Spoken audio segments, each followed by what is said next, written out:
Хайырлы иртә, эфирда Татарстан яңалыклары, студияда Гөлназ Ибрахимова бүгенге чыгарылышта. Традицияләр яңара, Болгар җире яңадан иң зур сәүдә мәйданчыгына әверелде. Татарстан цифрлы трансформация буенча Россиядә лидерлар арасында. Ярты еллык эш нәтиҗәләре шуның дәлиле. Матурлыкка чакыру Казанда рәссам Рөстәм Хуҗинның туган яккиләре дигән күргәзмәсе эшли.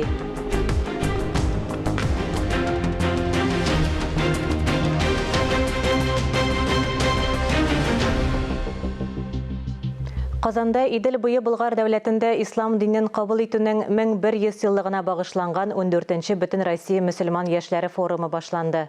1100 еллык форумы 31 июльгә кадәр Болгарда палаткалар шәһәрчелегендә уза.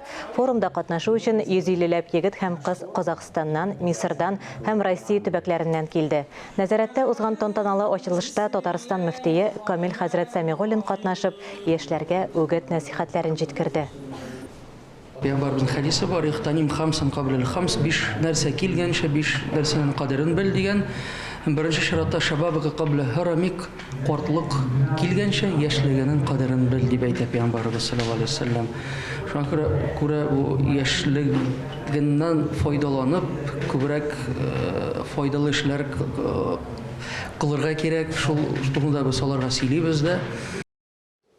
Болгар җире яңадан иң зур сәүдә мәйданчыгы булды. Узган җомгада анда Ага базар этно-мәдәни фестиваль үтте.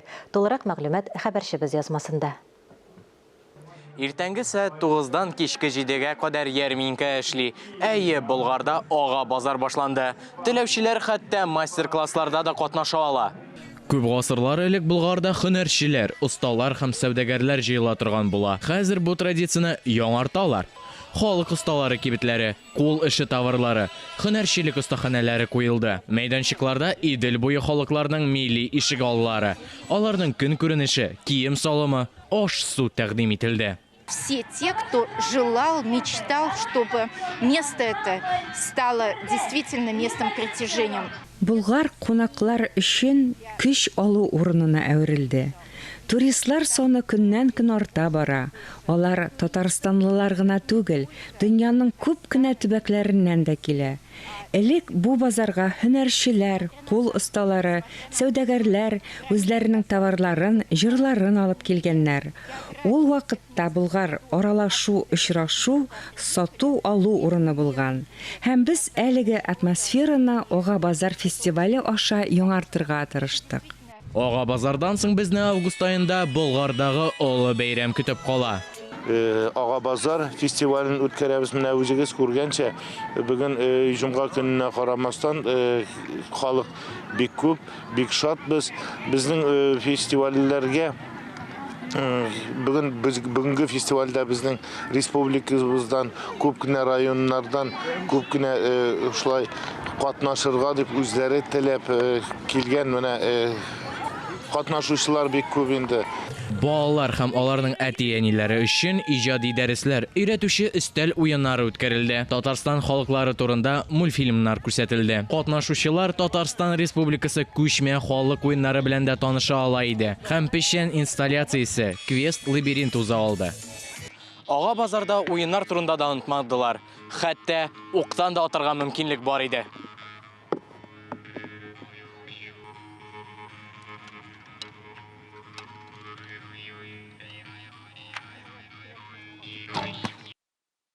Ага базар 10-15 гасырларда Идел Болгарының сәүдә һөнәрчелек һәм мәдәни үзәге. Халыкара этно-мәдәни фестиваль урта гасырларда яшәгән зур базар күләмле җыелма образына охшап оештырылды. Шушы Ага базарга килеп зур сәүдә эше алып барганнар. Сәүдә генә түгел, хәтта инде төрле һөнәрчелекләрен дә, осталыкларын да күрсәткәннәр. Һәм әйтергә кирәк, монда уен, төрле балалар өчен уеннар һәм бер сүз белән генә әйтсәк, шушы Ага базар көнчыгыш илләрне, көнбатыш илләр белән элемтәгә кертсә, төньяк илләрне көньяк илләр белән элемтәгә керткән. Болгарда үткән һәм хәзерге заман бергә үрелә. Бу кешеләрне җәлеп итә. Әйе, бу көч урыны. Ислам динен кабул иткән җир, татар милләте торгызылган һәм киләчәктә бөтен дөньяга үзенең мәдәнияте, теле һәм халкы белән дан тоткан урын. Искәндәр Гамалдинов, Ирек Хамидуллин, Татарстан ялыклары. М7 трассасында Түбән Каманы урап узатырган төзелешнең мөһим этабы старт алды. Белгечләр юлның өске катламын җәя. Хәзер эшләр икенче этапка күчте. Аның озынлыгы 24 километр. Эсседә дә, салкында да, М7 трассасында эшләр теләсә нинди һава шартларында тәүлек әйләнәсе диярлек бара. Иң мөһим этапларның берсе булып, юлның өске катламын җәю тора. Аның калынлыгы 11 сантиметр. Соңрак югарыдан тагын 2 катлам җәелә. Шулай итеп трассада 23 сантиметр өслек түшәлә. Материалларның сыйфатына шикләнергә урын калмый. Входной контроль, который отрабатывает все, будем говорить, качественных материалов, будем говорить, которые завозятся на объект. Һәр җирдә контроль унаштырылды. Материаллар килүгә аның сыйфат күрсәткечләрен тикшереп ачыклыйбыз. Федераль трасса яхшы сыйфатлы материаллардан гына төзелергә тиеш. Биредә асфальт бетонны сыныйлар, төрле алымнар белән сыйфатын тикшерәләр. 12 сәгатьтән соң аның суга чыдамлыгын ачыклыйлар. Хәтта махсус мичтә яндырып та карыйлар. Должен соответствовать ГОСТу. М7 трассасын төзүдә иң яхшы сыйфатлы асфальт бетон материаллары гына кулланыла. Без лабораториядә аны төрле усуллар белән тикшерәбез.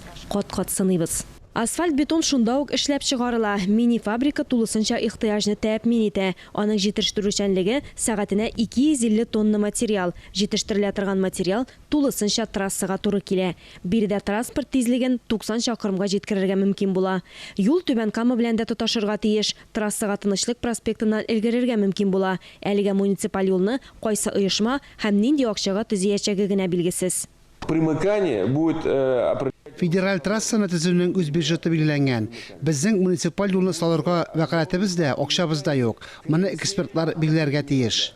Трасса һәм Шулман елгасы аша күпер салу Казанга юл вакытын кыскарта. Стратегик әһәмияттәге башка уңай яклары да бар. Трасса Түбән Камадан транзит транспортын читкә чыгарырга мөмкинлек бирә. Төзелешне 2024 елда тәмамлау планлаштырыла. Әлегә барлык эшләрдә график нигезендә бара. Алия Галиуллина, Татарстан яңалыклары, Түбән Кама районы. Татарстан цифрлы трансформация буенча Россиядә лидерлар арасында. Ул икенче урында тора. Республика цифрлы үсеш министрлыгының ярты еллык эш нәтиҗәләренә йомгак ясалды. IT, кодлар язу һәм программалаштыру гына түгел. Ул яңа технологияләр һәм интернеттан файдаланучы барлык кешеләр өчен тулы бер тормыш. Татарстанда цифрлаштыру юлында IT өлкәсендә яңа дәрәҗәгә күтәрелде. Беренче ярты еллыкта республикада популяр блогерлар белән онлайн эфирлар, гаилә, яшьләр фестивальләре, балалар бәйрәмнәре, мәктәпләрдә балалар лагерьларында танып белү дәресләре узды. Татарстан занимает свою лидерскую позицию. Татарстан Россия Федерациясе субъектлары арасында, лидерлар арасында цифрлы трансформация дәрәҗәсе, дәүләт хезмәтләре, элемтә инфраструктурасы, чаралар белән бәйле барлык проектлар күрсәткечләре буенча икенче урында тора. Кеше торак пунктларында югары тизлекле интернет, киберкуркынычсызлыкны тәэмин итү, электрон хезмәтләрне үстерү өчен махсус станцияләр корыла. Буларның барысы да цифрлаштыру юлының өстенлекле максатлары. Алар хәзерге этапта уңышлы үсә. В этом году 100 тысяч домохозяйств. Это очень солидная, большая внушительная. Бу ел 100 мең йорт хуҗалыгы. Бу бик зур сан. Оптик элемтә каналын турдан-туры авыл җирендә үз йортларына алалар. Икенче ярты еллыкка да планнар зурдан. Урам экстрем паркында Сефриада дигән IT фестиваль узды. Аның программасына лекториялар гына түгел, спорт ярышлары да кертелде. Шулай ук көзен Казанда IT халыкара форумын үткәрергә җыеналар. Фарис Мөхәммәтов, Ангелина Морозова, Ирек Хамидуллин, Татарстан яңалыклары. Эфирдә яңалыклар программасы дәвам итәбез. 8-нче Бөтен дөнья татар конгрессы съездына багышланган матбугат конференциясе узды. 5 елга бер тапкыр үткәрелә торган съезд һәр вакыт үзенчәлекле булып уза. Нинди генә съездны алма, ул һәр вакыт юбилей елы була. Быел да Бөтен дөнья татар конгрессының 30 еллыгына туры килә.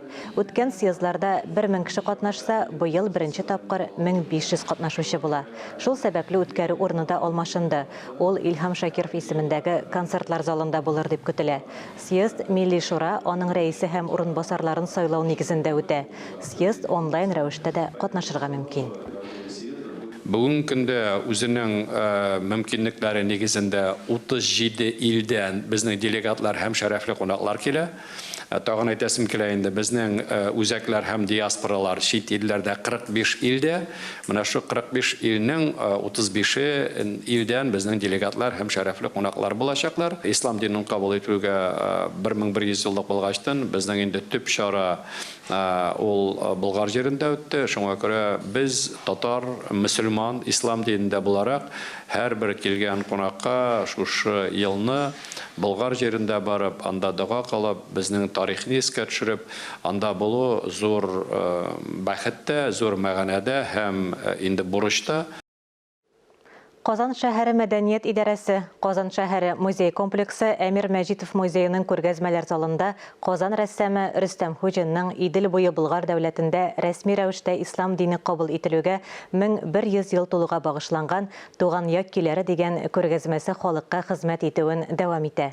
Безнең хәбәрчебез Фәннур Хәсәнов һәм Александр Решоткин әлеге күргәзмәдә булып, оештыручылар белән аралашып кайтты. Тулырак алдагы видеоязмада. Әмир Мәҗитов музейының күргәзмәләр залында Идел буе Болгар дәүләтендә рәсми рәвештә ислам дине кабул ителүгә 1100 ел тулуга багышланган күргәзмә үз эшен дәвам итә. Әлеге күргәзмәдә нәкышчы рәссам, Россия һәм Татарстан Республикасының рәссамнар берлекләре әгъзасы Рөстәм Хуҗинның күп санлы әсәрләренең бер өлеше генә. Алар арасында Идел буе Болгар дәүләтендә рәсми рәвештә ислам динен кабул итү 1100 ел тулуга багышланган эшләр сериясе, шулай ук Татарстан һәм Урал пейзажлары, натюрмортлар бар. Выставка представляет из себя собрание картин различного жанра. Әлеге күргәзмә төрле жанрдагы хезмәтләремне туплады. Портретлар, натюрморт, пейзаж һәм әлбәттә тарихи әсәрләрне берләштерде. Тарихи картиналарны ясау иң авыры, чөнки барлык жанрларны да син белергә тиеш. Портретларны да, табигать күренешләренең төрле мизгелләрен, хайваннарны, мисал өчен атларны, аларның характерларын, ыгы-зыгы, ядрә тавышлары вакытында үзләрен тотышларын алырга кирәк. Табигать күренешләрен дөрес итеп бирергә, җил искәнен, кояш нурларының, шәүләнең дөрес ятуын, тауларның, үлән агачларының төсләрен сайларга һәм башкаларның төгәл ачылышы композицияны тулы итеп бирә алудан гыйбарәт. Бу инде билем, акыл, осталыкны, уй фикерләрне бергә кушып эшләү нәтиҗәсе. Тарихи картиналарны ясаганда философ та, композитор да, тарихчы да булырга кирәк. Зур картина тудырыр өчен бик күп вакыт сарыф ителә. Иң алдан әзерләнәсең, темасын, материалларны барлыйсың, тарихчылар белән аралашасың, образларны күзаллыйсың, әкрен генә эшкә керешәсең. Бер эскизны эшлисең, бераз зур икенчесен, өченчесен һәм шулай әкренләп зур картина туа. Әлеге күргәзмә шул эш процессы формасында оештырылган. Шуңа да ул гади кешегә дә, өйрәнчек студент укучыларга да, профессиональ рәссамнарга да аңлаешлы һәм ул кулланма әсбаб ролен дә башкара. Рәссамның талантын билгели торган төп сыйфатларының берсе гап-гади саналган күренешләрнең, мизгелләрнең үзенчәлеген күреп алып, аны башкаларга да ачып бирә белү. Аның сюжетларына карап, кешеләр рухи үсеш кичерәләр, күңел тирәнлеге, яшәү мәгънәсе турында уйланалар. Үз милләтенең мәдәниятын күрсәтү һәр рәссамның бурычы. Сәнгать милли булганда гына эшкерсез, ди рәссам. Тарихи темаларга иҗат иткән картиналары, эзләнүләре моның ачык дәлиле булып тора. Әлеге күргәзмәдә җанга якын, күңелләрне уйландыра торган, зур тарихыбызны барлый торган күренешләр белән таныша алабыз. Бу реализм. Рәссамның үз сүзләренә караганда, бүген реалистик этюдлар ясаучы сирәк күренеш. В 2022 году в Республике Татарстан проходит много мероприятий, посвященных 1000-столетию принятия ислама в Волжской Булгарии. 2022 ел музейлар өчен бик уңышлы башланып китте. Казаныбызда күп күргәзмәләр оештырыла. Шул уңайдан Идел буе Булгарында ислам динен рәсми рәвештә кабул ителүгә 1100 ел тулу уңайыннан оештырылган күргәзмәләр арасында Рөстәм Хуҗинның күргәзмәсе аерым урын алып тора. Рөстәм Хуҗин Россия рәссамнар берлеге әгъзасы. Ул реализм стилендә иҗат итә. Югары белемле, тематик яктан күп кырлы профессиональ рәссам. Әлеге күргәзмәдә бер күпме хезмәте генә. Ул Россия рәссамнары традициясен дәвам итүче рәссам, ләкин темасын үзебезнең тарихыбызны барлауга юнәлдерелде. Бу зур хезмәт. Ирак тарихыбызны күз аллап, безгә шул чорны дөрес итеп ачыклый алу, аның зур уңышы. Рәссам бүген дә урамнарга чыга, басу кырларда йөри, нидер яза, кулларын шымарта, һәр көнне иҗат итә. Рөстәм Фаид улы Хуҗин рәссам, график. 1975 елның 28 ноябрендә Уфа шәһәрендә туа. 1996 елда Пенза сәнгать училищесын тәмамлый. 2002 елда Мәскәүдә Россия нәкыш сәнгате, сынчылык һәм архитектура академиясын тәмамлый. Профессор. Портрет остаханәсендә шөгыльләнә. Харис Якупов җитәкчелегендәге сәнгать академиясының нәкыш иҗат остаханәсен тәмамлый.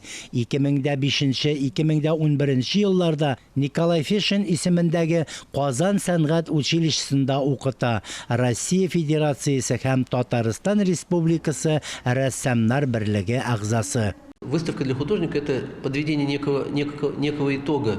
Әлбәттә, һәр күргәзмә ул бер вакыт аралыгындагы эшкә йомгак. Күргәзмә ул тамашачы белән очрашу, аралашу, аларның фикерен ишетү. Аралашуда аларның синең хезмәтеңә булган мөнәсәбәтен күрәсең, ишетәсең. Чөнки рәссам өчен иң кирәклесе синең хезмәтеңә бәя. Бүгенге көндә халык нәрсә күрергә тели, нәрсә борчый, ник борчый, шуны аңлар өчен аралашу кирәк. Мондый күргәзмәләрнең асылы да шунда. Оештыручыларга һәм тамашачыларга бик зур рәхмәт. Килегез, карагыз, үз фикерләрегез белән уртаклашыгыз. Рөстәм Хуҗин Казанда һәм Татарстанда танылган рәссамнарның берсе. Ул баталь һәм тарихи жанрларда махсуслашып иҗат итә. Аның әсәрләре Татарстанның Дәүләт сынгы сәнгать музеенда, Казан музей комплексы коллекцияләрендә, Болгар музей тыюлыгында, Әлмәт картиналар галереясында, шулай ук Россиядә һәм чит илләрдә, Франция, Германия, Төркия шәхси коллекцияләрдә саклана.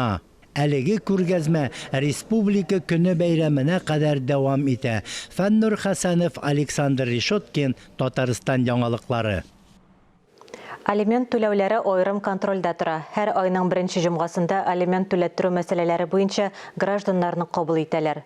Алимент түләттерү проектын эшкәлекләре турында актуаль әңгәмә сәхифәсендә сүзне Алия Галиуллинага бирәм. Исәнмесез, хөрмәтле телевизор караучылар. Эфирыбызны актуаль әңгәмә сәхифәсе белән дәвам итәбез. Студиябыз кунагы Татарстан Республикасы буенча башкарма эшләрне оештыру бүлеге баш инспекторы Динар Латыпов. Динар әфәнде, хәерле иртә. Хәерле иртә.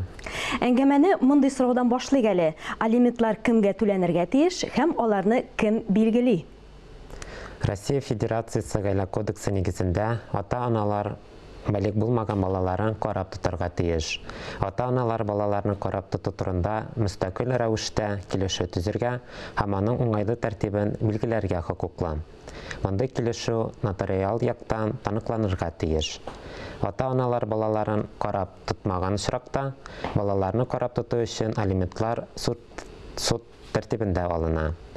Бала белән калган ата яисә анадан тыш балик булмаган балага тагын баланың опекуны яки попечителе, баланың тәрбиягә алган ата-ана, улыкка алучы кеше, ятим һәм ата-ана тәрбиясеннән мәрхүм калган балалар оешмасы, опека һәм попечительлек органы да алиментка бирә ала.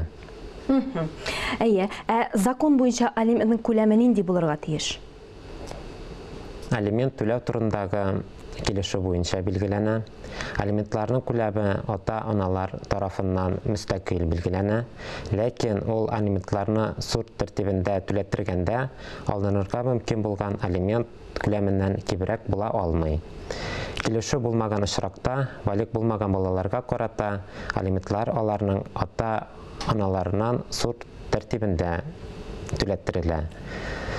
Бер балага ата-ана алган хезмәт хакының һәм башка керемнәреннән 4тән 1 өлеше күләмендә, 2 балага 3тән 1 өлеше күләмендә, 3 балага яки күбрәк балага хезмәт хакының ярты күләмендә түләттерелә. Якларның матди яисә гаилә хәлен һәм игътибарга лаек булган башка шартларын исәпкә алып, бу өлешләрнең күләмнәре суд тарафыннан киметелергә яисә арттырылырга була. Аерым алганда, мондый хәлләргә түбәндәге хәлләр кертелергә мөмкин. Беренчедән, алимент түләүче кешенең балик булмаган һәм баликлык яшенә җитеп хезмәткә сәләтсез балалары, шулай ук закон буенча карап торган тиешле башка затлар булуы, алимент түләүченең аз хезмәт хакы алуы. Суд баланы карап тоту өчен алиментларны төгәл акча ярдәмендә дә түләттерелә ала. Мондай очракта алимент түләргә тиешле ата-аналарның даими ише һәм эш хакы яки башка кереме булмаса, яисә эш хакы даими булмаса, гел үзгәреп торса, яисә эш хакын кулдан, яисә чит ил валютасында алса. Аңлашылды. Менә бала өчен түгәрәкләр яки балалар бакчасына кирәк яракларны алу суммасы алимент суммасына керәме? Юк, бары тик акча күчерелү генә алимент булып санала. Балага уенчыклар, кием-салым яки башка әйберләр ярдәм рәвешендә бирелә икән, ул алимент булып саналмый. Мәсәлән, медицина ярдәме, санаторийларга, лагерьларга бару, бит инде яшерен батырын түгел, хәзер түләүле, алар шулай ук алимент суммасына керми димәк. Юк, алар алимент булып саналмый. Алиментлар килешүдә яки башкара документында күрсәтелгән ешлыкта һәм күләмендә түләнергә тиеш. Алиментлар ничек индексациялана һәм аларның минималь суммасы нинди? Төгәл акча суммасында алынган алиментлар индексацияланырга тиеш. Индексацияны я суд приставы башкаручысы, я алимент түләүче кешенең эш урыны буенча бухгалтерия башкара. Димәк, ул даими рәвештә индексацияланып килә. Менә әйтик, балага хәзер 10 яшьти, аерылышкан вакытта аңа нибары 3 яшь булган. Һәм менә узган елларның барысы эчендә алиментны түләтеп буламы? Алимент судка мөрәҗәгать иткән вакыттан башланып китә. Әгәр суд барышында судка мөрәҗәгать иткәнчегә кадәр карап тоту өчен акча алу максатында чаралар күрелүе, ләкин алимент түләүче кешенең аларның түләүдән читләшеп йөрүе турында билгеләнсә, узган чор өчен алимент судка мөрәҗәгать иткәннән алдагы 3 ел өчен түләттерелергә мөмкин. Димәк, бары тик алдагы 3 ел өчен генә. Менә 7-8 ел үткән булса да ахыргы 3 ел өчен генә түләнелә, шулаймы? Нәкъ шулай. Динар әфәнде, әңгәмәгез өчен рәхмәт. Кызганычка каршы вакытыбыз чикле һәм без сезнең белән әле әңгәмәне киләсе чыгарышларда дәвам итәрбез. Рәхмәт. Әлеге сәгатькә шундый яңалыклар иде. Берничә минуттан эфирыбызны Хәерле көн Татарстан тапшыруы дәвам итә. Без яңалыклар иҗат төркеме бүгенгә саубуллашабыз. Үзегезне һәм якыннарыгызны саклагыз. Сау-сәламәт булыгыз.